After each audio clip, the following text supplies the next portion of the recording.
Namo tassa bhagavato arahato samma sambuddhassa.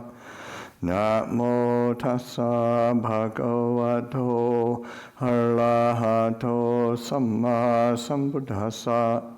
Namo tassa bhagavato arahato samma sambuddhassa. Buddhang Dhammang Sanghang Namassami.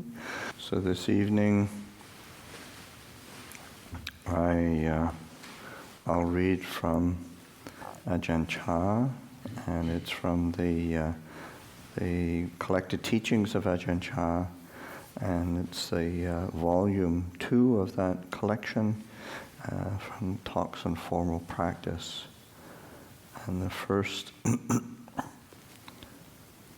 one that I'll read is called Tranquility and Insight. To calm the mind means to find the right balance. If you try to force your mind too much, it goes too far. If you don't try enough, it doesn't get there. It misses the point of balance. Normally, the mind isn't still. It's moving all the time. We must strengthen the mind. Making the mind strong and making the body strong are not the same. To make the body strong, we have to exercise it, to push it. But to make the mind strong means to make it peaceful, not to go thinking of this and that. For most of us, the mind has never been peaceful. It has never had the energy of samadhi. So we must establish it within a boundary. We sit in meditation, staying with the one who knows. If we force our breath to be too long or too short, we're not balanced. The mind won't become peaceful. It's like when we first start to use a pedal sewing machine. At first, we just practice pedaling the machine to get our coordination right before we actually sew anything. Following the breath is similar. We don't get concerned over how long or short, weak or strong it is. We just note it. We simply let it be, following the natural breathing. When our breathing is balanced, we take it as our meditation object. When we breathe in, the beginning of the breath is at the nose tip, the middle of the breath at the chest, and the end of the breath at the abdomen. This is the path of the breath. When we breathe out, the beginning of the breath is at the abdomen, the middle at the chest, and the end at the nose tip. Simply take note of this path of the breath at the nose tip, the chest, and the abdomen. Then at the abdomen, the chest, and the tip of the nose. We take note of these 3 points in order to make the mind firm, to limit mental activity so that mindfulness and self-awareness can easily arise. When our attention settles on these 3 points, we can let them go and note the in and out breathing, concentrating solely at the nose tip or the upper lip where the air passes on its in and out passage. We don't have to follow the breath. We just establish mindfulness in front of us at the nose tip and note the breath at this one point. Entering, leaving, entering, leaving. There's no need to think of anything special. Just concentrate on this simple task for now, having continuous presence of mind. There's nothing more to do. Just breathe in and out. Soon the mind becomes peaceful, the breath refined. The mind and body become light. This is the right state for the work of meditation. When sitting in meditation, the mind becomes refined. But we should try to be aware, to know whatever state it's in. Mental activity is there together with tranquility. There is Wetaka. Wetaka is the action of bringing the mind to the theme of contemplation. If there is not much mindfulness, there will not be much Wetaka. Then vichara, the contemplation around that theme, follows. Various weak mental impressions may arise from time to time, But our self-awareness is the important thing. Whatever may be happening, we know it continuously. As we go deeper, we are constantly aware of the state of our meditation, knowing whether or not the mind is firmly established. Thus, both concentration and awareness are present. Having a peaceful mind does not mean that there's nothing happening. Mental impressions do arise. For instance, when we talk about the first level of absorption, we say it has 5 factors. Along with Wetaka and Vichara, Piti arises with the theme of contemplation, and then Sukha. These 4 things all lie together in the mind that is established in tranquility. They are as one state. The 5th factor is Ekaggata, or one-pointedness. You may wonder how there can be one-pointedness when there are all these other factors as well. This is because they all become unified on that foundation of tranquility. Together they are called a state of Samadhi. They're not everyday states of mind, they're factors of absorption. There are these 5 characteristics, but they do not disturb the basic tranquility. There is Wetaka, but it does not disturb the mind. Vichara, rapture, and happiness arise, but do not disturb the mind. The mind is therefore as one with these factors. The first level of absorption is like this. We don't have to call it first jhana, second jhana, third jhana, and so on. Let's just call it a peaceful mind. As the mind becomes progressively calmer, it will dispense with Wetaka and Vichara, leaving only rapture and happiness. Why does the mind discard Wetaka and Vichara? This is because as the mind becomes more refined, the activities of Wetaka and Vichara are too coarse to remain. At this stage, as the mind leaves off Wetaka and Vichara, feelings of great rapture can arise. Tears may gush out. But as the Samadhi deepens, rapture too is discarded, leaving only happiness and one-pointedness, until finally even happiness goes and the mind reaches its greatest refinement. There's only equanimity and one-pointedness. All else has been left behind. The mind stands unmoving. Once the mind is peaceful, this can happen. You don't have to think a lot about it. It just happens by itself when the causal factors are ripe. This is called the energy of a peaceful mind. In this state, the mind is not drowsy. The 5 hindrances, sense desire, aversion, restlessness, dullness, and doubt, have all fled. But if mental energy is still not strong and mindfulness is weak, there will occasionally arise intruding mental impressions. The mind is peaceful, but it's as if there's a cloudiness within the calm. It's not a normal sort of drowsiness, though. Some impressions will manifest. Maybe we'll hear a sound or see a dog or something. It's not really clear, but it's not a dream either. This is because these 5 factors have become unbalanced and weak. The mind tends to play tricks within these levels of tranquility. Imagery will sometimes arise when the mind is in this state, through any of the senses, and the meditator may not be able to tell exactly what is happening. Am I sleeping? No. Is it a dream? No, it's not a dream. These impressions arise from a middling sort of tranquility. But if the mind is truly calm and clear, we don't doubt the various mental impressions or imagery which arise. Questions like, did I drift off then? Was I sleeping? Did I get lost? Don't arise, for they are characteristics of a mind which is still doubting. Am I asleep or awake? Here the mind is fuzzy. This is the mind getting lost in its moods. It's like the moon going behind a cloud. You can still see the moon, but the clouds covering it render it hazy. It's not like the moon which has emerged from behind the clouds, clear, sharp, and bright. When the mind is peaceful and established firmly in mindfulness and self-awareness, there will be no doubt concerning the various phenomena which we encounter.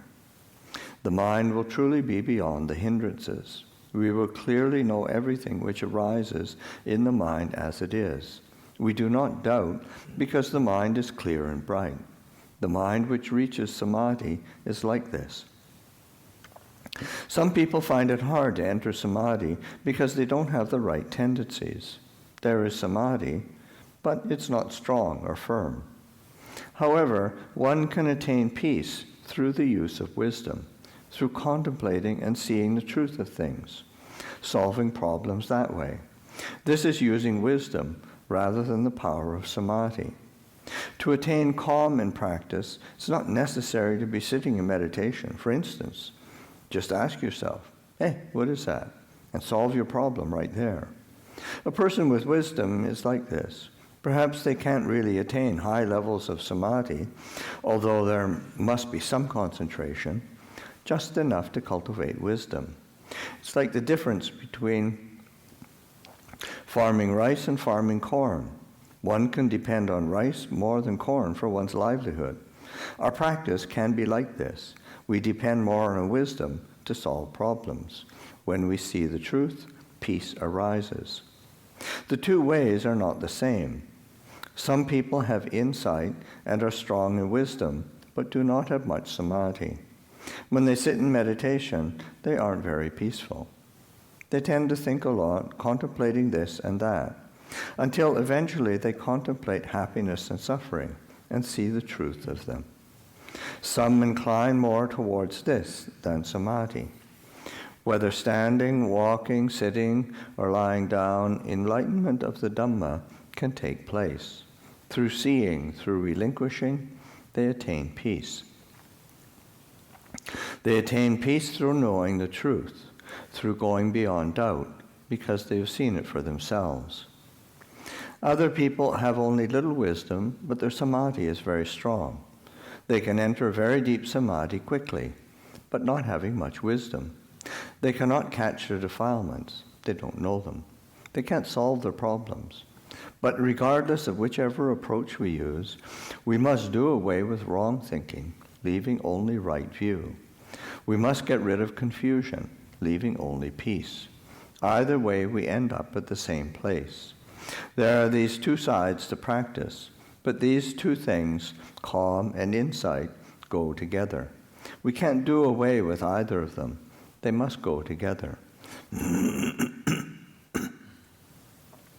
That which looks over the various factors which arise in meditation is sati, mindfulness. This sati is a condition which, through practice, can help other factors to arise. Sati is life. Whenever we don't have sati, when we are heedless, it's as if we are dead. If we have no sati, then our speech and actions have no meaning. Sati is simply recollection. It's a cause for the arising of self-awareness and wisdom. Whatever virtues we have cultivated are imperfect if lacking in sati. Sati is that which watches over us while standing, walking, sitting, and lying down. Even when we are no longer in samadhi, sati should be present throughout. Whatever we do, we take care. A sense of shame will arise. Say, hiri. Hiri no tapat. We will feel ashamed about the things we do which aren't correct. As shame increases, our collectedness will increase as well. When collectedness increases, heedlessness will disappear. Even if we don't sit in meditation, these factors will be present in the mind. And this arises because of cultivating sati. Develop sati. This is the quality which looks over the work we are doing in the present. It has real value. We should know ourselves at all times. If we know ourselves like this, right will distinguish itself from wrong. The path will become clear, and the cause for all shame will dissolve. Wisdom will arise. We can bring the practice all together as virtue, concentration, and wisdom. To be collected, to be controlled, this is virtue. The firm establishing of the mind within that control is concentration. Complete overall knowledge within the activity in which we are engaged is wisdom. The practice, in brief, is just virtue, concentration, and wisdom. Or in other words, the path. There is no other way.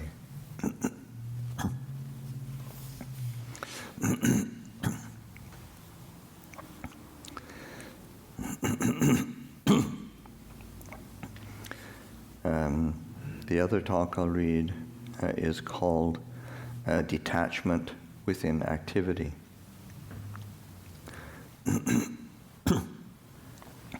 Take a look at the example of the Buddha. Both in his own practice and in his methods for teaching the disciples, he was exemplary. The Buddha taught the standards of practice as skillful means for getting rid of conceit. He couldn't do the practice for us. Having heard that teaching, we must further teach ourselves, practice for ourselves. The results will arise here, not at the teaching. The Buddha's teaching can only enable us to get an initial understanding of the Dhamma, but the Dhamma is not yet within our hearts. Why not? Because we haven't yet practiced, we haven't yet taught ourselves. The Dhamma arises within the practice. If you know it through the practice. If you doubt it in the practice. Teachings from the masters may be true, but simply listening to Dhamma is not yet enough to enable us to realize it. The teaching simply points out the way to realizing the Dhamma. To realize the Dhamma, we must take that teaching and bring it into our hearts. That part which is for the body, we apply to the body. That part which is for speech, we apply to speech. And that part which is for the mind, we apply to the mind. This means that after hearing the teaching, we must further teach ourselves to know that Dhamma, to be that Dhamma. The Buddha said that those who simply believe others are not truly wise. A wise person practices until they are one with the Dhamma, until they can have confidence in themselves, independent of others. On one occasion, while Venerable Sariputta was sitting at the Buddha's feet, listening respectfully as the Buddha expounded the Dhamma, the Buddha turned to him and asked, "Sariputta, do you believe this teaching?" Venerable Sariputta replied, "No, I don't yet believe it." Now this is a good illustration. Venerable Sariputta listened and he took note. When he said he didn't yet believe, he wasn't being careless. He was speaking the truth. He simply took note of that teaching because he had not yet developed his own understanding of it. So he told the Buddha that he didn't yet believe, because he really didn't believe. These words almost sound as if Venerable Sariputta was being rude, but actually he wasn't. He spoke the truth, and the Buddha praised him for it. Good, Sariputta. A wise person doesn't readily believe. He should consider first before believing. Conviction in a belief can take various forms. One form reasons according to Dhamma, while another form is contrary to the Dhamma. The second way is heedless. It is a foolhardy understanding, miccha ditti, wrong view. One doesn't listen to anybody else. Take the example of Diganaka, the Brahmin. This Brahmin only believed himself. He wouldn't believe others. At one time, when the Buddha was resting in Rajagaha, Diganaka went to listen to his teaching.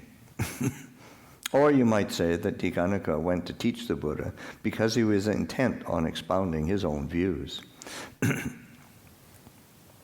I am of the view that nothing suits me. This was his view. The Buddha listened to Diganaka's view and then answered, Brahman, this view of yours doesn't suit you either. When the Buddha had answered in this way, Diganaka was stumped. He didn't know what to say. The Buddha explained in many ways till the Brahman understood. He stopped to reflect. and saw, this view of mine isn't right. On hearing the Buddha's answer, the Brahmin abandoned his conceited views and immediately saw the truth. He changed right then and there, turning right around, just as one would invert one's hand. He praised the teaching of the Buddha thus. Listening to the Blessed One's teaching, my mind was illumined, just as one living in darkness might perceive light. My mind is like an overturned basin which has been uprighted, like a man who has been lost and finds the way. Now at that time a certain knowledge arose within his mind, within that mind which had been uprighted. Wrong view vanished and right view took its place. Darkness disappeared and light arose. The Buddha declared that the Brahman Diganika was one who had opened the Dhamma eye. Previously, Diganika clung to his own views and had no intention of changing them. But when he heard the Buddha's teaching, his mind saw the truth. He saw that his clinging to those views was wrong. When the right understanding arose, he was able to perceive his previous understanding as mistaken. So he compared his experience with a person living in darkness who had found light. This is how it is. At that time, the Brahman Diganika transcended his wrong view. Now we must change in this way. Before we can give up defilements, we must change our perspective. We must begin to practice correctly and practice well. Previously, we didn't practice rightly or well, and yet we thought we were right and good just the same. When we really look into the matter, we upright ourselves, just like turning over one's hand. This means that the one who knows, or wisdom, arises in the mind, so that it is able to see things anew. A new kind of awareness arises. Therefore, practitioners must develop this knowing, which we call Buddho, the one who knows, in their minds. Originally, the one who knows is not there. Our knowledge is not clear, true, or complete. This knowledge is therefore too weak to train the mind. But then the mind changes or inverts as a result of this awareness, called wisdom or insight, which exceeds our previous awareness. That previous one who knows did not yet know fully, and so was unable to bring us to our objective. The Buddha therefore taught us to look within, opanaiko, leading inwards. Look within, don't look outwards. Or if you look outwards, then look within to see the cause and effect therein. Look for the truth in all things. Because external objects and internal objects are always affecting each other. Our practice is to develop a certain type of awareness until it becomes stronger than our previous awareness. This causes wisdom and insight to arise within the mind, enabling us to clearly know the workings of the mind, the language of the mind, and the ways and means of all the defilements. The Buddha, when he first left his home in search of liberation, was probably not really sure what to do, much like us. He tried many ways to develop his wisdom. He looked for teachers, such as Uddaka Ramaputta, to practice meditation. Right leg on left leg, right hand on left hand, body erect, eyes closed, letting go of everything until he was able to attain a high level of absorption, of samadhi.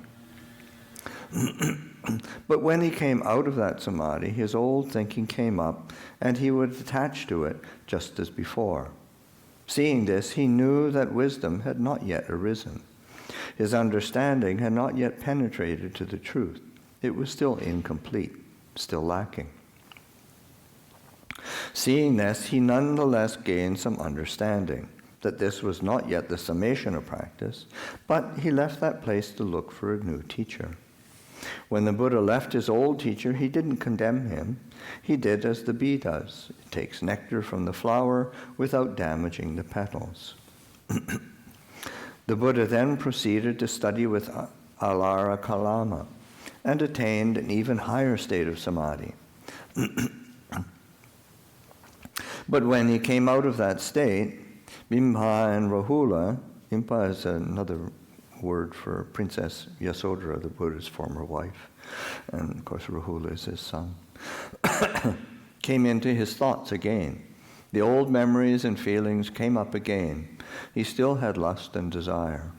Reflecting inward, he saw that he still hadn't reached his goal, so he left that teacher also. He listened to his teachers and did his best to follow their teachings. He continually reviewed the results of his practice. He didn't simply do things and then discard them for something else. Then, after trying ascetic practices, he realized that starving until one is almost a skeleton is simply a matter for the body. The body doesn't know anything. Practicing in that way was like executing an innocent person while ignoring the real thief. When the Buddha really looked into the matter, he saw that practice is not a concern of the body, it is a concern of the mind. The Buddha had tried attakila matana yoko, self-mortification, and found that it was limited to the body. In fact, all Buddhas are enlightened in mind. Whether in regard to the body or to the mind, just throw them all together as transient, imperfect, and onerous. Aniccaṃ, dukkhaṃ, and anatta. They are simply conditions of nature. They arise depending on supporting factors, exist for a while, and then cease. When there are appropriate conditions, they arise again. Having arisen, they exist for a while, then cease once more. These things are not a self, a being, an us, or a them. There's nobody there. There are simply feelings. Happiness has no intrinsic self. Suffering has no intrinsic self. No self can be found. There are simply elements of nature which arise, exist, and cease. They go through this constant cycle of change. All beings, including humans, tend to see the arising as themselves, the existence as themselves, and the cessation as themselves. Thus they cling to everything. They don't want things to be the way they are. They don't want them to be otherwise. For instance, having arisen, they don't want things to cease. Having experienced happiness, they don't want suffering. If suffering does arise, they want it to go away as quickly as possible. But it is even better if it doesn't arise at all. This is because they see this body and mind as themselves, or belonging to themselves. And so they demand those things to follow their wishes. This sort of thinking is like building a dam or a dike without making an outlet to let the water through. The result is that the dam bursts. And so it is with this kind of thinking. The Buddha saw that thinking in this way is the cause of suffering. Seeing this cause, the Buddha gave it up. This is the noble truth of the cause of suffering. The truths of suffering, its cause, its cessation, and the way leading to that cessation. People are stuck right here. If people are to overcome their doubts, it's right at this point. Seeing that these things are simply rupa and nama, corporeality and mentality. It becomes obvious that they are not a being, a person, an us, or a them. They simply follow the laws of nature. Our practice is to know things in this way. We don't have the power to really control these things. We aren't really their owners. Trying to control them causes suffering because they aren't really ours to control. Neither body nor mind are self or other. If we know this as it really is, then we see clearly. We see the truth. We're at one with it. It's like seeing a lump of red-hot iron which has been heated in a furnace. It's hot all over. Whether we touch it on top, the bottom, or the sides, it's hot. No matter where we touch it, it's hot. This is how you should see things. Mostly when we start to practice, we want to attain, to achieve, to know, and to see. But we don't yet know what it is we're going to achieve or know. There was once a disciple of mine whose practice was plagued with confusion and doubts. But he kept practicing, and I kept instructing him, till he began to find some peace. But when he eventually became a bit calm, he got caught up in his doubts again, saying, "What do I do next?" There, the confusion arises again. He says he wants peace, but when he gets it, he doesn't want it. He asks what he should do next. So in this practice, we must do everything with detachment. How are we to detach? We detach by seeing things clearly. Know the characteristics of the body and mind as they are. We meditate in order to find peace, but in doing so, we see that which is not peaceful. This is because movement is the nature of the mind. When practicing samadhi, we fix our attention on the in-breath and out-breath at the nose tip or the upper lip. This lifting the mind to fix it is called Wetaka, or directed thought, or lifting up. When we have thus lifted the mind and are fixed on an object, this is called vichara, or evaluation, sustained thought, the contemplation of the breath at the nose tip. This quality of vichara will naturally mingle with other mental sensations, and we may think that our mind is not still, that it won't calm down. But actually, this is simply the workings of vichara as it mingles with those sensations. Now, if this goes too far in the wrong direction, our mind will lose its collectedness. So then we must set up the mind afresh, lifting it up to the object of concentration with Wetaka. As soon as we have thus established our attention, vichara takes over, mingling with the various mental sensations. Now, when we see this happening, our lack of understanding may lead us to wonder, why has my mind wandered? I wanted it to be still. Why isn't it still? This is practicing with attachment. Actually, the mind is simply following its nature, but we go and add on to that activity by wanting the mind to be still and thinking, why isn't it still?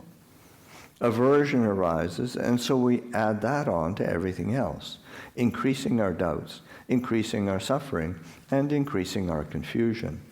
So that if there is vichara, reflecting on the various happenings within the mind in this way, we should wisely consider, the mind is simply like this. There, that's the one who knows talking, telling you to see things as they are. The mind is simply like this. We let it go at that, and the mind becomes peaceful. When it's no longer centered, we bring up Wetaka once more, and shortly there is calm again. Wetaka and vichara work together like this. We use vichara to contemplate the various sensations which arise. When vichara becomes gradually more scattered, we once again lift our attention with Wetaka. The important thing here is that our practice at this point must be done with detachment. Seeing the process of vichara interacting with the mental sensations, we may think that the mind is confused and become averse to this process. This is the cause right here. We aren't happy simply because we want the mind to be still. This is the cause. Wrong view. If we correct our view just a little, seeing this activity as simply the nature of mind, just this is enough to subdue the confusion. This is called letting go.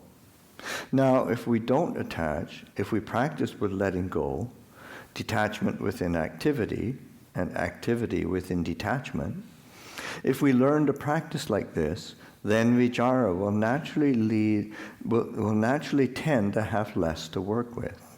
If our mind ceases to be disturbed, then vichara will incline to contemplating Dhamma. Because if we don't contemplate Dhamma, the mind returns to distraction.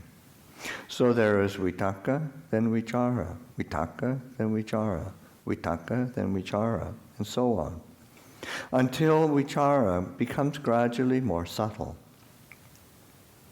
At first, vichara goes all over the place. When we understand this as simply the natural activity of the mind, it won't bother us unless we attach to it.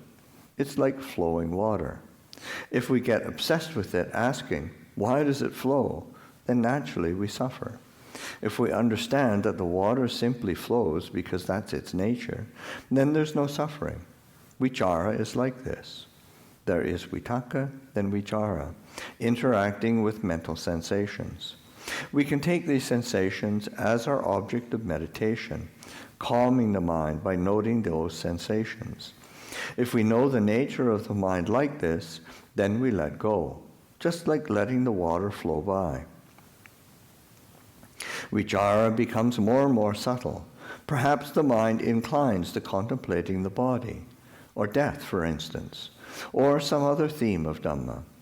When the theme of contemplation is right, there will arise a feeling of well-being. What is that well-being? It is piti, rapture or delight. Piti, well-being, arises. It may manifest as goose pimples, coolness, or lightness. The mind is enwrapped. This is called piti. There is also pleasure, sukha. The coming, like ease and satisfaction, the coming and going of various sensations, and the state of ekakataramana, or one-pointedness. Now, if we talk in terms of the first stage of concentration, it must be like this. Wetaka, vichara, piti, sukha, ekagata. So what is the second stage like? As the mind becomes progressively more subtle, Wetaka and Vichara become comparatively coarser, so that they are discarded, leaving only Piti, Sukha, and Ekagata. This is something that the mind does of itself. We don't have to conjecture about it. We just know things as they are. As the mind becomes more refined, Piti is eventually thrown off, leaving only Sukha and Ekagata. And so we take note of that. Where does piti go to? It doesn't go anywhere. It's just that the mind becomes increasingly more subtle so that it throws off those qualities that are too coarse for it. Whatever is too coarse, it throws out. And it keeps throwing off like this until it reaches the peak of subtlety, known in the books as the fourth jhana, the highest level of absorption. Here the mind has progressively discarded whatever becomes too coarse for it, until only ekagata and upekkha, equanimity, remained. There's nothing further. This is the limit. When the mind is developing the stages of samadhi, it must proceed in this way. But please let us understand the basics of practice. We want to make the mind still, but it won't be still. This is practicing out of desire. But we don't realize it. We have the desire for calm. The mind is already disturbed, and then we further disturb things by wanting to make it calm. This very wanting is the cause. We don't see that this wanting to calm the mind is tanha. It's just like increasing the burden. The more we desire calm, the more disturbed the mind becomes, until we just give up. We end up fighting all the time, sitting and struggling with ourselves. Why is this? Because we don't reflect back on how we have set up the mind. Know that the conditions of mind are simply the way they are. Whatever arises, just observe it. It is simply the nature of the mind. It isn't harmful unless we don't understand its nature. It's not dangerous if we see its activity for what it is. So we practice with Wetaka and Vichara until the mind begins to settle down and becomes less forceful. When sensations arise, we contemplate them, we mingle with them, and come to know them. However, usually we tend to start fighting with them, because right from the beginning, we're determined to calm the mind. As soon as we sit, the thoughts come to bother us. As soon as we set up our meditation object, our attention wanders. The mind wanders off, following all the thoughts, thinking that those thoughts have come to disturb us. But actually, the problem arises right here, from the very wanting to calm the mind. If we see that the mind is simply behaving according to its nature, that it naturally comes and goes like this, and if we don't get over-interested in it, we can understand that its ways are much the same as a child. Children don't know any better. They may say all kinds of things. If we understand them, we just let them talk, because children naturally talk like that. When we let go like this, we're not obsessed with the child. We can talk to our guests undisturbed while the child chatters and plays around. The mind is like this. It's not harmful unless we grab onto it and get obsessed over it. That's the real cause of trouble. When piti arises, one feels an indescribable pleasure, which only those who experience it can appreciate. Sukha, pleasure, arises, and there is also the quality of one-pointedness. There is Wetaka, Vichara, Piti, Sukha, and Ekaggata. These 5 qualities all converge at one place. Even though they are different qualities, they're all collected in one place, and we can see them all there, just like seeing many different kinds of fruit in one bowl. Wetaka, Vichara, Piti, Sukha, and Ekaggata. We can see them all in one mind, all 5 qualities. If one were to ask, how is there Wetaka? How is there Vichara? How is there Piti and Sukha? It would be difficult to answer, but when they converge in the mind, we will see how it is for ourselves. At this point, our practice becomes somewhat special. We must have recollection and self-awareness and not lose ourselves. Know things for what they are. These are stages of meditation, the potential of the mind. Don't doubt anything with regard to the practice. Even if you sink into the earth or fly into the air or even die while sitting, don't doubt it.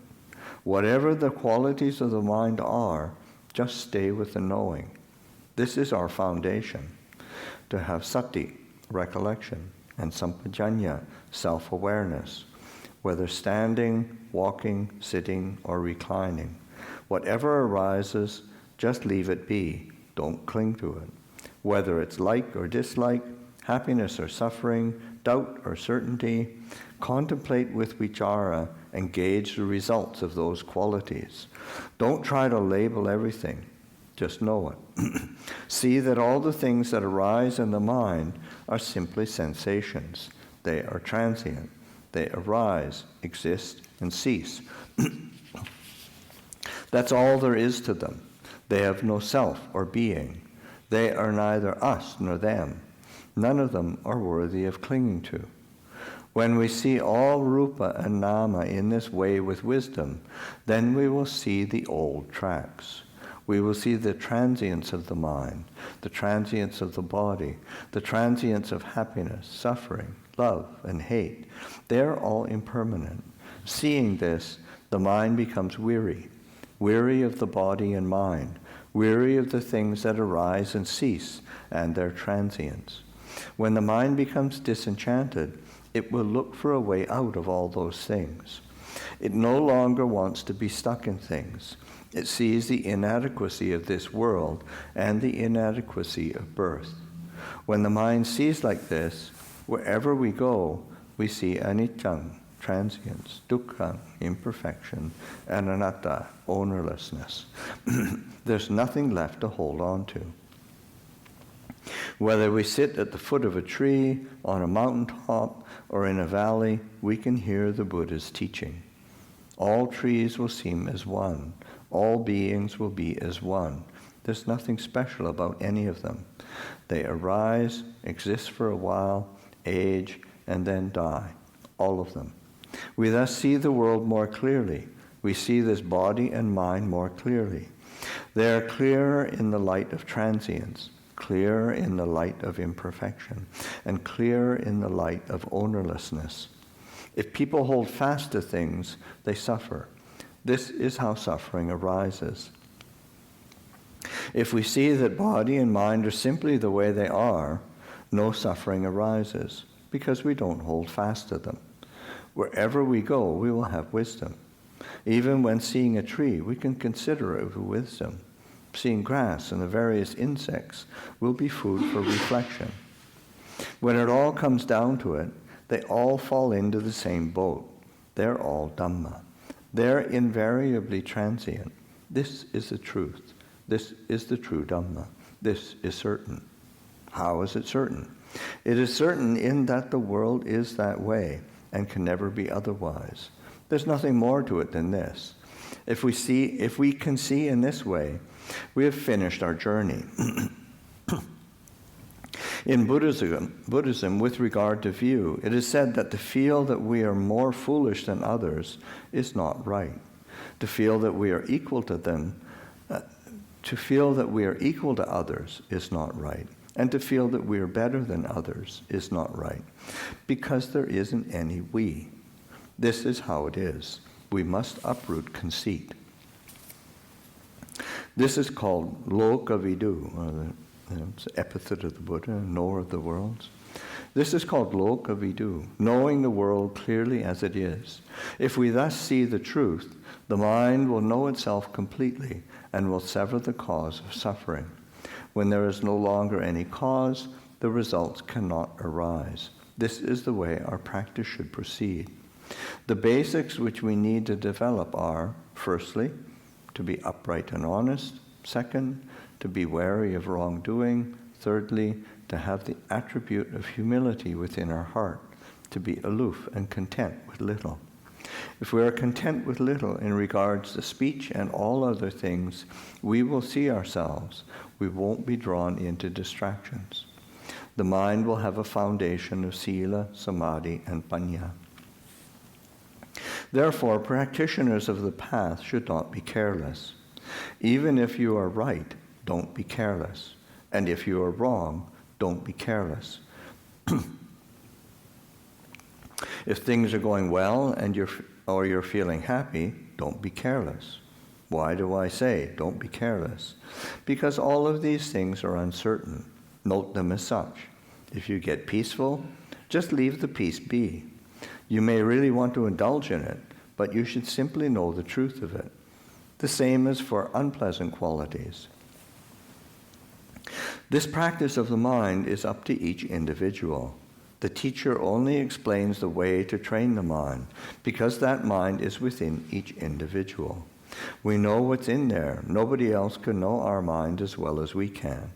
The practice requires this kind of honesty. Do it properly. Don't do it half-heartedly. When I say do it properly, does that mean you have to exhaust yourselves? No. You don't have to exhaust yourselves, because the practice is done in the mind. If you know this, you will know the practice. You don't need a whole lot. Just use the standards of practice to reflect on yourself inwardly. Now, the rains retreat is halfway over. For most people, it's normal to let the practice slacken off after a while. They aren't consistent from beginning to end. This shows that their practice is not yet mature. For instance, having determined a particular practice at the beginning of the retreat, whatever it may be, then we must fulfill that resolution. For these 3 months, make the practice consistent. You must all try. Whatever you have determined to practice, consider that and reflect whether the practice has slackened off. If so, make an effort to reestablish it. Keep shaping up the practice, just the same as when we practice meditation on the breath. As the breath goes in and out, the mind gets distracted. Then reestablish your attention on the breath. When your attention wanders off again, bring it back once more. This is the same. In regard to both the body and the mind, the practice proceeds like this. Please make an effort with it. Any comments, questions? Or do you have any advice for energizing the mind during anapanasati? Well, I mean, again, it's how one is holding it. Because if you're practicing anapanasati to make your mind stay with the in-breath and the out-breath, that gets really boring, tiring. I've got to make my mind, I've got to watch out, I've got to gosh, what it's just, you have to take an interest in the process. That's it. It's a different way of holding it. When you, again, that lifting up the mind with kind of interest, and there's a interest, a curiosity around the sensations of the breath, the sensations of the body, the quality of mind as the breath is coming in and out. There's kind of a curiosity and interest, and it's that interest itself that generates the energy. But if one is just sort of doing it out of duty or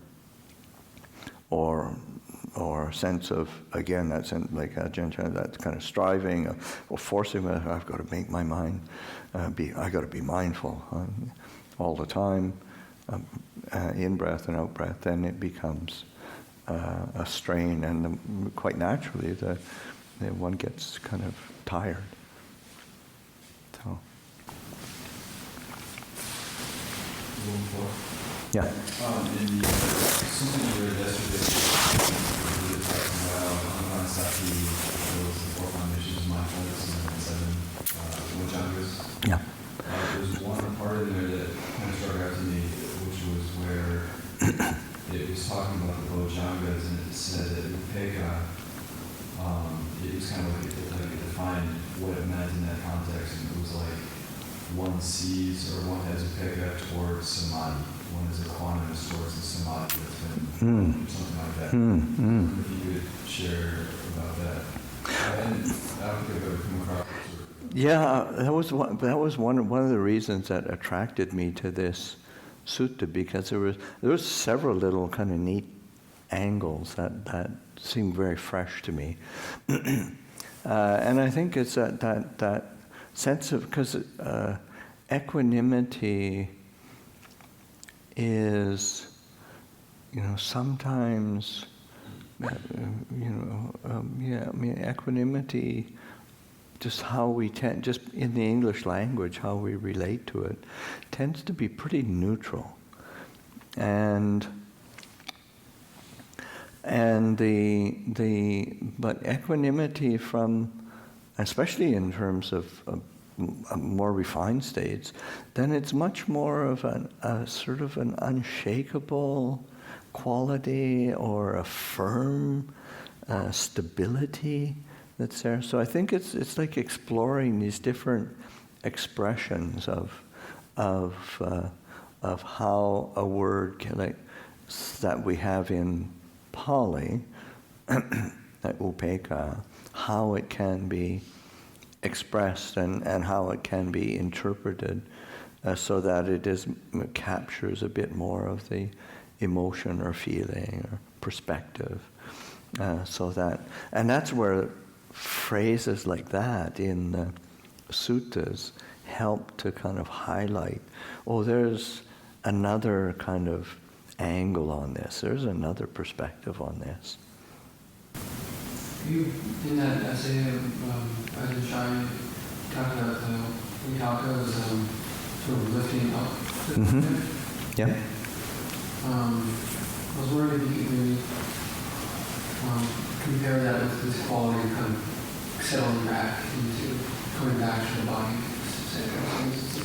the kind of stability and ease with that. Well, it's also, I mean, that can be a kind of lifting, it's a lifting up of attention, so that one is, say, settling back into the body, relaxing into the body. One's lifting up a sense of ease in the body. It's lifting up a sense of familiarity with the body, rather than a discombobulation that one keeps spinning out on. It's lifting up can be it can be experienced in different ways. The main thing is that it's helpful for, say, establishing a continuity of mindfulness and clear comprehension. Okay, have a bit of a break. Puja at 7.